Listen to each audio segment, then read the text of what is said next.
Hace más de 60 años, Ferry Porsche no pudo encontrar el coche de sus sueños, así que decidió construirlo. Desde entonces, cada modelo Porsche ha respondido a un sueño distinto.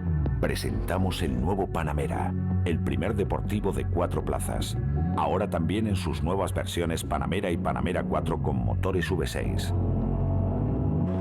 Y una rama más en nuestro árbol genealógico. Nuevo Porsche Panamera. Entre en la 4ª dimensión.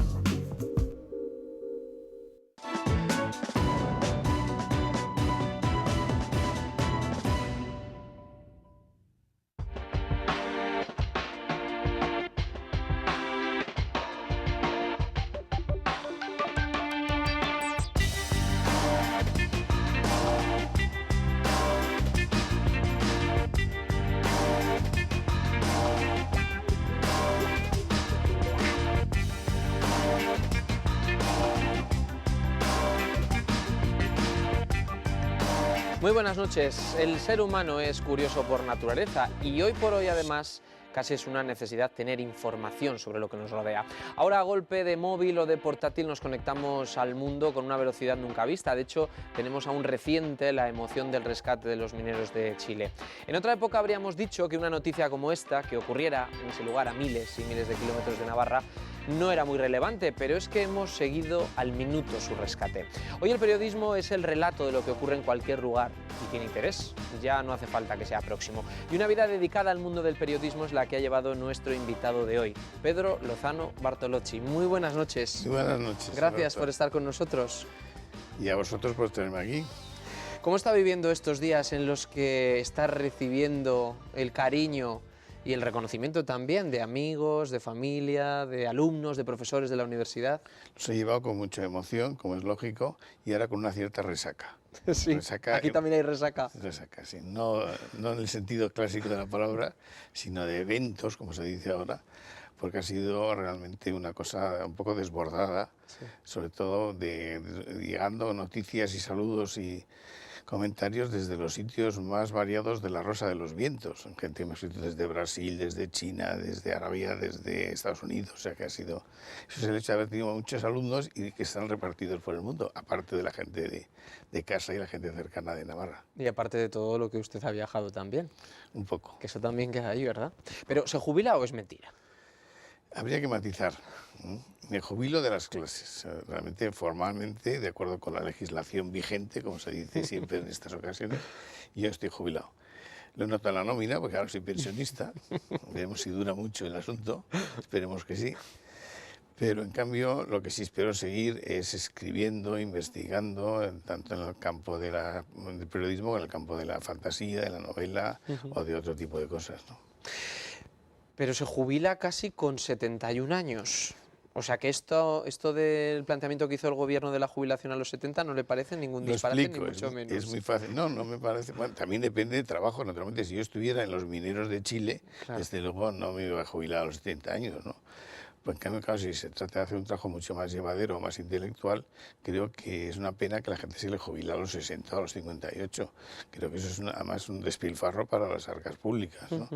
Y sobre todo que hay personas que su experiencia y su conocimiento pueden ser útiles para otro tipo de cosas, ¿no?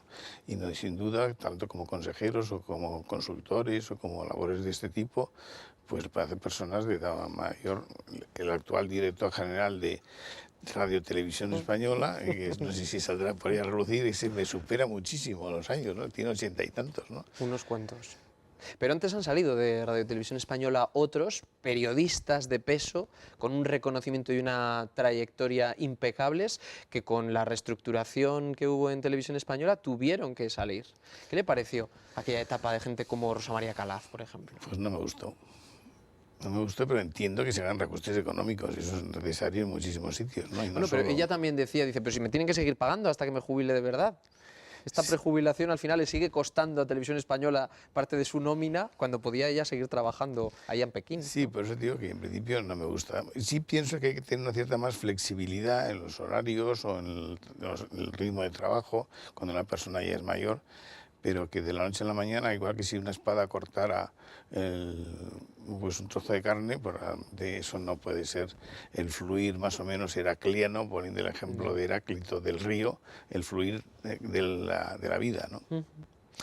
En una entrevista que creo le ha hecho uno de sus alumnos, usted reconoce que durante mucho tiempo dijo ser, de usted mismo, ingeniero en leyes y arquitecto en noticias, en alusión a esa formación académica. De todas maneras, ¿no cree que a la velocidad que va el periodismo de hoy en día es difícil de encontrar un periodista que tenga una tarjeta en la que ponga eso?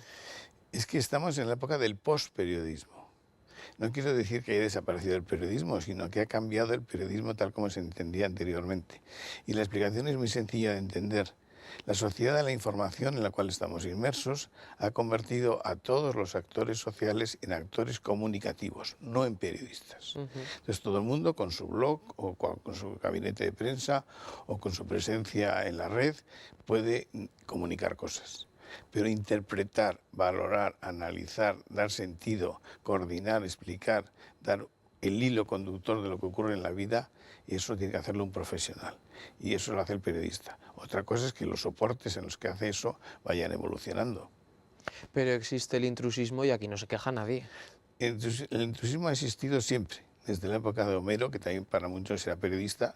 Por lo tanto, Era por lo menos relator. Es un tema muy viejo, ¿no? El tema del intrusismo, porque también hay que diferenciar lo que es un señor que escribe o que habla o que viene a una tertulia, igual en televisión que en radio, que puede ser cualquier persona que entienda de algo, y otra cosa que sea el técnico de lo que es hacer las cosas con interés, con actualidad, con novedad, con sentido público, con amor a la verdad. Todo eso lo tiene que hacer. Y no hablamos ya de los aspectos técnicos como son las nuevas tecnologías, que todo eso tienen que hacerlo gente que entienda de eso y no uno porque hable muy bien o escriba muy bien. O sea que si hoy vivimos, según usted, ya ese post-periodismo, de hecho el periodismo de hoy no podemos decir que sea de una manera concreta, sino que hay una evolución ahora rápida, porque muchas veces en las propias redacciones, con la gente más joven que llega a un medio de comunicación, muchos se preguntan, pero ¿cómo contabais las cosas antes?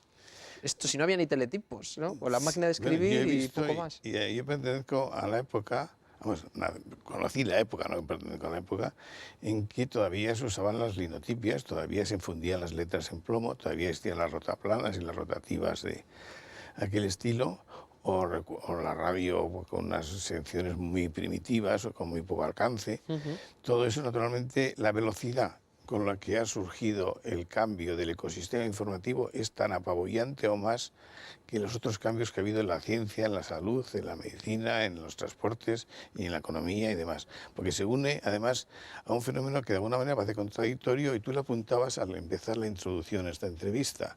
Y es que ya las noticias del extranjero no son noticias extrañas, ajenas, de fuera, sino que muchas veces son noticias domésticas. No digamos nada si es cosa que nos afecta más directamente, como pueden ser los temas económicos o culturales o bélicos.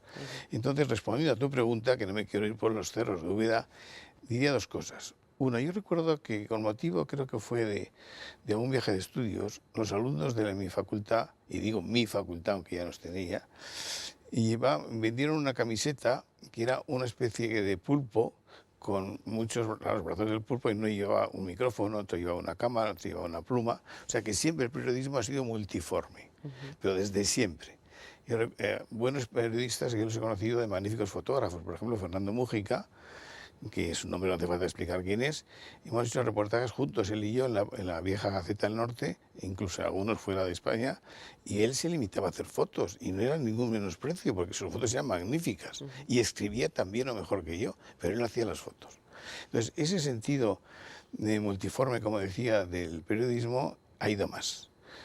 Pero ha ido más en el doble sentido de los medios que lo hacen, que han aumentado los tipos y clases de medios, y también porque los periodistas se han especializado más. Y en ese sentido, realmente lo que se sigue es la fragmentación de la sociedad actual, que antes era mucho más coherente, también menos rica de actividades, y que ahora vivimos en un mundo cada vez más complejo, y entonces el periodismo tiene que ser igualmente más complejo. ¿Y las universidades también van al mismo ritmo? Porque muchos también siempre hemos demandado quizás más práctica, ¿no? Que la teoría es importantísima, desde luego, pero luego uno sale al mercado laboral y se encuentra con que muchas de las cosas no son como a uno le habían contado, ¿no? Ahora y yo creo que el peso de la práctica es cada vez mayor en las facultades, por lo menos aquí. Y lo digo porque aquí yo quisiera matizar también una cuestión. Igual que en los estudios de medicina existen las asignaturas médicas y las asignaturas clínicas, que es lo teórico y lo práctico, lo mismo pasaría en esto.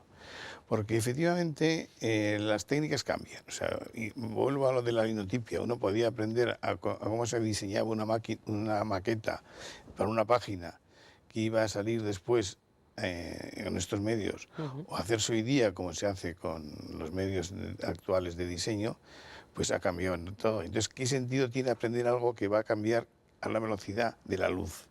En cambio, si uno no sabe literatura, o no sabe historia, o no sabe filosofía, o no sabe conceptos básicos, pues eso no cambia.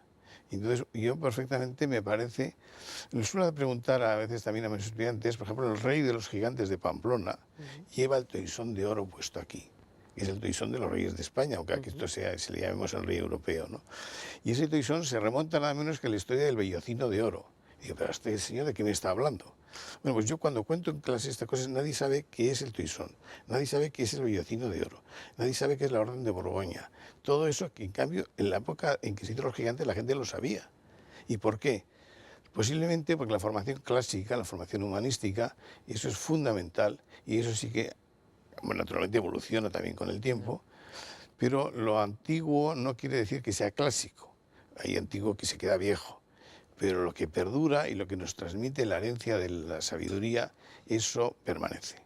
Por lo tanto, sí a una formación humanística seria, sí también a una formación técnica, pero que es precisamente mucho más cambiante que la anterior. Luego llega el enfrentarse al mercado laboral. Usted, que mantiene contacto con muchos de los alumnos de los que fue profesor de esas 40 y tantas promociones, ¿qué sensaciones tiene? ¿Están trabajando en lo suyo o esta profesión da para lo que da y hay que seguir buscando en otros foros? Tú me hablabas antes de la diversidad de las labores periodísticas, y es que ese es uno de los fenómenos que ha ocurrido. Antes un periodista lo que quería era colocarse en el diario. En cambio, hoy día posiblemente hay más personas trabajando en gabinetes de comunicación, en empresas, en asesores de los campos más distintos, de políticos, de sindicatos, por supuesto en los medios audiovisuales, en los medios radiofónicos, en los medios impresos, no solo en los periódicos, en las revistas, en internet, es decir, o sea que es una verdadera explosión también de actividades distintas.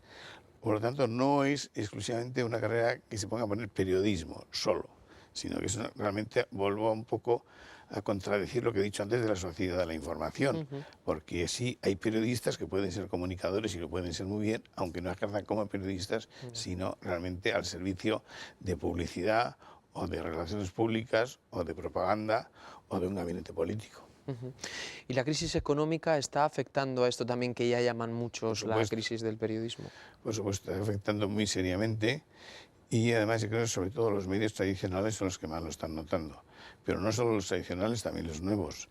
Sin duda, la crisis general y naturalmente los medios de comunicación les afecta, y en algunos casos de una forma importante. De hecho, ayer, sin ir más lejos, El Mundo llevaba 44 páginas.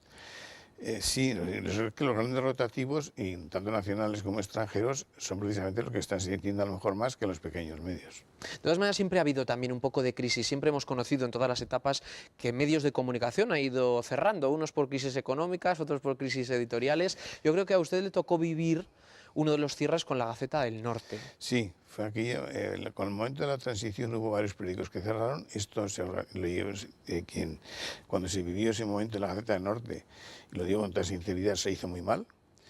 Como en cambio el Correo Español, o el Diario de Navarra, o el Heraldo de Aragón, otros supieron, periódicos típicos de la época franquista, sin embargo se han mantenido y supieron adaptarse o subirse al cambio histórico. La Gaceta no supo hacerlo, y posiblemente por intereses económicos y de otros tipos que influyeron. Y fue una pena porque sin duda era el portaaviones de la prensa del norte, sin duda era el periódico más importante y que tenía delegaciones pues en todo el País Vasco, que tenía también en Santander, en Logroño, incluso en otras zonas, ¿no? Ahora, respondiendo un poco al principio de tu pregunta, que se me ha ido un poco cuál era, antes de hablar de la Gaceta, sí me decías un poco de cómo era lo que me preguntabas al principio. Concretamente hablábamos un poco de la crisis de los medios, ¿no? Eso, sí. De cómo afectaba. Es que esa crisis, si los medios forman parte de la sociedad, si la sociedad está en crisis, los medios también les toca. Forman parte, por eso la idea del ecosistema a mí siempre me ha gustado, que es el título de mi primer libro. El primero se llama el ecosistema informativo y el último, en relación con temas periodísticos, se llama el tsunami informativo. Creo que las dos palabras expresan precisamente eso, porque claro, el tsunami también mueve y derriba cosas, o sea, es una gran potencia de la naturaleza, un gran esfuerzo que efectivamente es esta sociedad multiforme de la comunicación, pero indudablemente hay también daños colaterales y no tan colaterales. En cualquier caso, ahí se sigue, porque de hecho la Asociación de Periodistas de Navarra cumple el año que viene 100 años, ese centenario, casi nada, con todo lo que ha vivido también esta comunidad y las oportunidades de informar que han tenido los periodistas que aquí... Me alegro que saques ese tema, porque la Asociación de la Prensa, insisto, la Asociación de la Prensa, que es como nace, y de la cual yo fui presidente una pequeña temporada, ahora ya no se llama así, se mantiene el nombre por razones, vamos a decir, nostálgicas, o de cariño incluso, pero se llama Asociación de Periodistas. Incluso a lo mejor habría que pensar si no es Asociación de Comunicadores, ¿no? Todo llegará. ¿Por qué? Porque efectivamente esto que estemos ahora hablando, al fin y al cabo yo estoy ejerciendo no el periodismo activo, sino la docencia del periodismo, y ahora ni siquiera la docencia, será la investigación periodística, que es compatible con escribir en un medio, actuar en otro sitio. Tú, en cambio, estás actuando en un medio como la televisión, que antes no existía hace 100 años, ¿no? Por lo tanto, es lógico que de la prensa, cuando uno hablaba de prensa, lo identificaba con la prensa, con la prensa de sacar la rotativa, etcétera. Sin embargo, hoy día esos medios, como decíamos al principio, los soportes son infinidad de distintos, ¿no? Por lo tanto, casi es más justo que se llama son de periodistas, que eso sí, y no solo de la prensa. Eso es que estamos vivos, ¿eh? Sí, claro, porque es que si las cosas no evolucionan, cambian y se transforman, no viven, ¿no? Efectivamente, igual que pasa con las plantas, o pasa con los países, o pasa con muchísimas cosas en la vida. Muchos decimos que esta profesión pues no le aporta a uno una gran rutina como puede existir en otros trabajos, porque sí, siempre estás conociendo... Ese es uno de los riesgos, ¿eh? La rutina del oficio es uno de los peores enemigos que hay. Se contaba, no sé quién, que una vez, por ejemplo, en la época anterior, en la época franquista, pues si uno tenía que escribir un artículo con motivo pues no sé, del Día de la Hispanidad, pues lo que hacía era coger el periódico del año anterior y darle la vuelta y decir lo mismo, ¿no? Entonces, ese tipo de consignas, ese tipo de cosas, todo eso ha cambiado afortunadamente, ¿no? Desde luego. Y efectivamente así es. De todas maneras, también... los acontecimientos que han ocurrido en los últimos años, y usted puede hablar de muchos de ellos, como por ejemplo la caída del muro de Berlín, pues ha dado también la oportunidad a muchos profesionales de estar en ese momento preciso, en el que poder contar las cosas. Usted vivió el Berlín de antes de la caída del muro. Yo viví el Berlín y reconozco que es uno de los impactos que aún no se me han quitado casi de la cabeza, ¿no? No solo es el único, ha habido otros más graves posiblemente, pero sí ver lo que era una ciudad dividida, con fosos, con alambradas, con focos de luz, con torres con ametralladoras arriba, era una cosa impresionante. Y eso que me ha tocado ver campos de batalla, pero reconozco que lo que es aquello es una cosa realmente fuera de... En una situación que podemos decir, el contraste era que era un ambiente pues distendido de una ciudad grande, en que toda la zona de la Berlín occidental había pues una gente alegre, una gente que trabajaba, cafeterías, vida nocturna, etcétera, todo, grandes anuncios luminosos, grandes empresas. Y uno cruzaba al Berlín oriental y era como cambiar de época, era una cosa siniestra, seria, sosa, gris, y callada, silenciosa, era un contraste absoluto. ¿Y los medios supieron reflejar todo aquello? Luego al leer las crónicas, ver la tele, después de haber vivido aquello allí. Es que fue una cosa que sorprendió a todo el mundo, empezando los propios alemanes. Parece que incluso fue una orden dada al revés y que se entendió de forma distinta. Y cuando ya estaba puesto en marcha, nadie era capaz de cortar aquello, que era como si se hubiera roto el dique de un pantano, ¿no? Cuando realmente porque el muro no se derribó ni cayó, se rompió.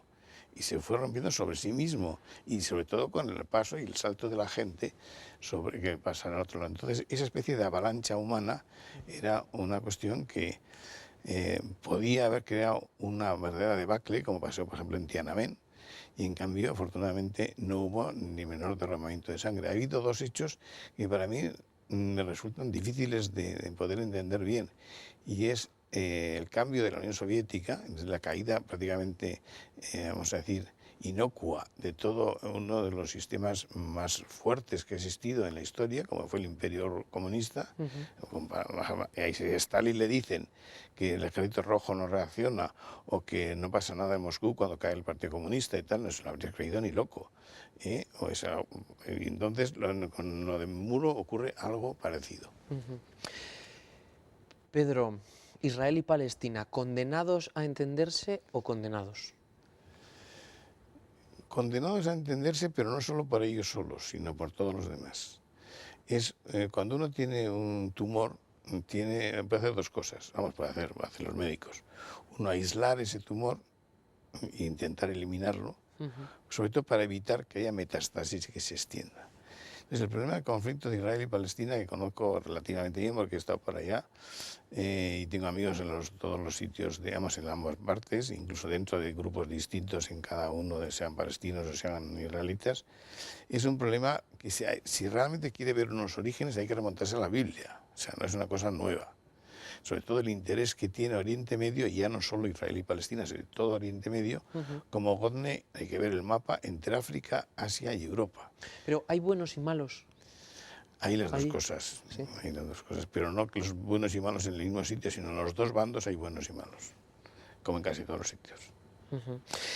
¿Nos queda alguna fecha más por vivir de estas 11M, 11S, 7J?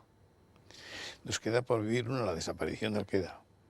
Y más que la desaparición de Al-Qaeda, la desaparición de circunstancias que hacen que exista Al-Qaeda. Es decir, esa justicia para resolver una tierra que además tiene a Dios como modelo en todas sus distintas religiones, ahí nacen las tres religiones monoteístas, el cristianismo, el judaísmo y los maometanos. Por lo tanto, es una tierra de oración que pide la paz todos los días, ¿no? El día que se consiga esa paz, y solamente con justicia se consigue la paz ahí en todas partes, entonces es cuando no tendremos fechas. La gran fecha sería precisamente esa. Usted, como experto en relaciones internacionales, periodista, corresponsal en distintos países del mundo, en distintos conflictos, ¿cree que se tiene que adaptar a nuestra cultura a aquellos extranjeros que vienen a vivir a España? Hace pocos días leíamos un reportaje de Iván Benítez, el navarro Iván Benítez, desvelando la vida que una mujer está llevando dentro de un burka en Villafranca, aquí en Navarra. Lo leí, naturalmente. El problema no es nuevo. Es decir, realmente la historia, y España en eso es un ejemplo bastante expresivo, ha sido precisamente una sucesión de migraciones. Desde ni siquiera los pueblos más autóctonos, como podría ser el caso de los vascos aquí, pues tampoco está demostrado que nacieran aquí precisamente. O sea que realmente la movilidad de los pueblos es bastante general en la historia. Pero sin escapar de la pregunta, que podría con esto decirte y escaparme de la realidad, es que hoy día, primero, no hay un solo tipo de migrante, son grupos muy distintos, no se puede comparar un ucraniano con un subsahariano, ¿no? Por lo tanto, los problemas de integración son distintos. Sin duda lo tiene mucho menos uno del mundo latino, que tiene la misma religión, la misma lengua, las mismas costumbres, que uno que lo sea de otros sitios totalmente distintos, como puede ser un búlgaro, ¿no? Entonces, respondiendo a tu pregunta, hace falta un doble esfuerzo. El esfuerzo por nuestra parte de acoger y entender a otras culturas, y por parte de los que vienen de otras culturas a integrarse en la nuestra, sin renunciar a sus propios valores, pero dándose cuenta de que la sociedad cada vez más multicultural en que nos transformamos tiene que hacerse con el mutuo respeto entre unos y otros, pero a la vez fundiéndose en una cosa superior. Es decir, yo entiendo que si llevásemos al máximo el tema del islamismo, se pidiera por un grupo islámico que se suprimiera el escudo de Navarra. No olvidar que las cadenas del escudo de Navarra son una batalla contra los moros por San Joan Fuerte.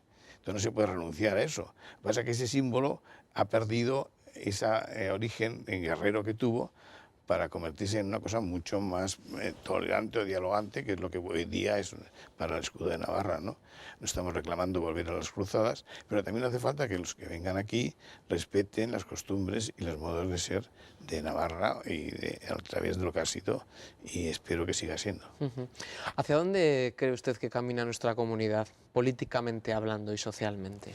Esa es una pregunta muy difícil, pues sobre todo en vísperas de elecciones, como estamos, ¿no? Porque antes hablamos de la fragmentación social y de la fragmentación profesional, pues no digamos nada de la fragmentación de los políticos, ¿no? Yo lo que sí creo que posiblemente hay dos planos ahí, uno el plano de los profesionales de la política y otro el de la gente de la calle, ¿no? Creo que está mucho más crispado y mucho más movido el del plano primero que lo que la gente le preocupa y anda... Bueno, en general, ¿no? Pero no solo aquí, pasa realmente en casi todos los sitios, sobre todo en España, pero también en otras zonas del mundo, ¿no?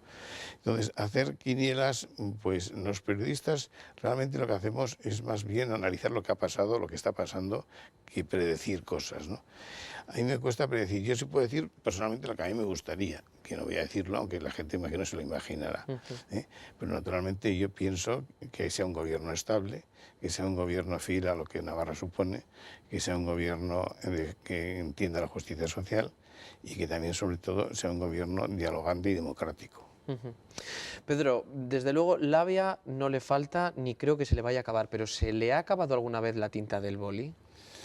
Sí, me acabo de tener eso. He tenido no solo del boli, sino también, a veces también de la grabadora, eso no con tinta, sino con pilas.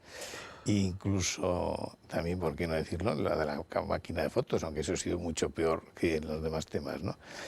Pero sí, a veces el boli, lo que sí ocurre es que entonces tienes que recurrir a este otro boli, que también es importante. Lo que pasa es que hay que tenerlo más ágil, ¿no? Sí, efectivamente. Estamos terminando, Pedro. Ha sido una larga trayectoria. Terminando esta entrevista. Estamos terminando esta entrevista, bueno, con todo lo que nos queda, ¿no? Sobre todo a ti. Por delante. ¿Qué momento, como profesional del periodismo, ha sido el que más le ha gustado vivir? Posiblemente la aparición en las excavaciones que se hacían en Nubia con motivo de construcción de la presa de Asuán. Se hicieron en Nubia unas excavaciones para descubrir todo aquello que la invasión de la crecida del Nilo iba a avanzar, ¿no? Entonces yo recuerdo, hay dos momentos conexos. Uno, una noche que pasé en Abu Simbel, pasando incluso con una antorcha por dentro del templo yo solo, que fue un recuerdo que parece de película de, allí, de Indiana Jones, pero así fue, ¿eh? Y sobre todo descubrir la vuelta al pasado de miles de años, porque son miles de años lo que supone la cultura faraónica o meroítica, que era donde nos movíamos nosotros, visto precisamente desde el interés de la actualidad. Entonces, esa especie de jugar con el tiempo, de vencer al tiempo, de defenderse del tiempo, es, yo creo, una cosa fundamental en el oficio periodístico. Siempre se escribe contra el tiempo, pero a la vez lo hacemos a caballo del tiempo. Muchos articulistas han escrito sobre eso que está comentando, sobre usted, precisamente. Bueno, de verlo en su obra, ese análisis del tiempo. Bueno, lo que sí podría, que hablando de mi obra, si quisiera, no sé si lo conoces, supongo que sí, sabes que se ha hecho un libro homenaje con motivo de... Efectivamente, lo tenemos aquí, aquí está, el libro editado por Jordi Rodríguez Virgili, que podía ser perfectamente algo así como el currículum encuadernado, ¿no? Prácticamente. Es un libro que tiene como 4 partes distintas, no voy a dar nombres porque si no esto sería larguísimo, son 47 autores. La primera parte son fundamentalmente catedráticos de mis materias, o sea de Derecho Internacional o de Periodismo y tal. Otro bloque son compañeros de profesión que hoy día, o alumnos que están en puestos relevantes, como es el de corresponsal del Mundo en Washington, o Pilar Requena, que precisamente es la que contó lo del Mundo de Berlín, o David Beriain, que también ha sido alumno mío y ahora está en Afganistán, o sea, ese es otro bloque. Y el otro, en cambio, son doctorandos que están de profesores en otras zonas del mundo, pues en Brasil, en China, como he comentado al principio. Y luego hay una parte más familiar, más intimista, más de recuerdos personales. Y ahí hay unos artículos de mi hijo y otro de mi hija. Hay de amigos también del presidente de la Asociación de la Prensa Actual, etcétera. Muy bien, Pedro, pues muchísimas gracias. Que quede la palabra. Que quede la palabra. Ya decía Mallarmé que la vida está escrita para terminar en un bello libro. No sé si eso es un poco... Pues seguiremos ir a escribiendo, nuestro porque terreno. todos los periodistas, los de la tele también, estamos obligados a escribir lo que hay que contar, o sea que hay que dar a escrito. Hay que seguir contando la historia. Claro que sí. Gracias, Pedro, un placer. Lo mismo digo. Gracias también a todos ustedes por habernos acompañado. Volvemos la semana que viene, será de nuevo aquí en el Cara a Cara de Canal 6 Navarra. Hasta entonces, muy buenas noches.